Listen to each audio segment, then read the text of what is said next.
Hello everyone, এই প্রশ্নটা MCQ হিসেবে অনেক চাকরির পরীক্ষাতে আসে। যাদের সমাধানটা জানা নেই তারা দেখে নিতে পারি। 4 মিটার লম্বা খুঁটির ছায়া দৈর্ঘ্য 4√3 মিটার হলে সূর্যের উন্নতি কোণ কত?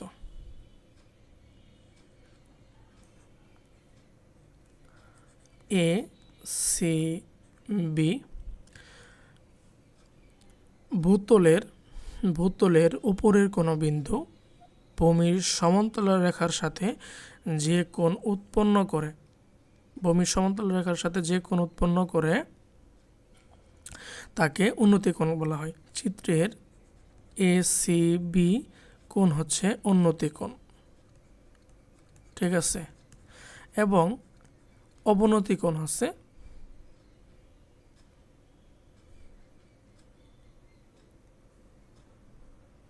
এর উল্টোটা। হ্যাঁ, এভাবে লেখা যাবে, সমস্যা নাই। এটা হচ্ছে ভূতলের সমান্তরাল রেখার নিচের কোনো বিন্দু ভূরেখার সাথে যে কোণ উৎপন্ন করে তাকে অবনতি কোণ বলা হয়। এখানেও এ সি বি কোণ হচ্ছে কি অবনতি কোণ, বা এটা চেঞ্জ করে দেওয়া হয়, এবিসি চেঞ্জ করে দিলেও হবে। তাহলে আমাদের দরকার হচ্ছে উন্নতি কোণটা। 4 মিটার লম্বা, এবি হচ্ছে 4 মিটার, এবং এই খুঁটির ছায়ার দৈর্ঘ্য হচ্ছে 4√3 মিটার। এখন বলছে যে এই যে সি কোণের মান কত, ঠিক আছে। এখন এখানে লম্ব আর ভূমি দেওয়া আছে, তাহলে tan ACB কোণ ইকুয়াল টেনের লম্ব বাই ভূমি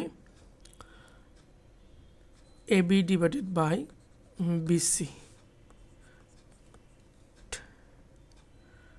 tan কোণ ACB ইকুয়াল AB হচ্ছে 4 আর BC হচ্ছে 4√3। 4 কাটে 1/3 থাকবে, 1/√3 থাকবে, বা tan কোণ ACB ইকুয়াল হচ্ছে 1/√3। এখন tan 1/√3 মান কত? 30 ডিগ্রি, বা tan ACB ইকুয়াল tan হচ্ছে 30 ডিগ্রি। অতএব কোণ ACB ইকুয়াল 30 ডিগ্রি অ্যান্সার। তাহলে সূর্যের উন্নতি কোণ ACB এর মান হলো 30 ডিগ্রি, ঠিক আছে। এরকম যদি এমসিকিউ হিসাবে আসে, মান চেঞ্জ করে দিলেও আমরা এটা পারবো। ধন্যবাদ সবাইকে।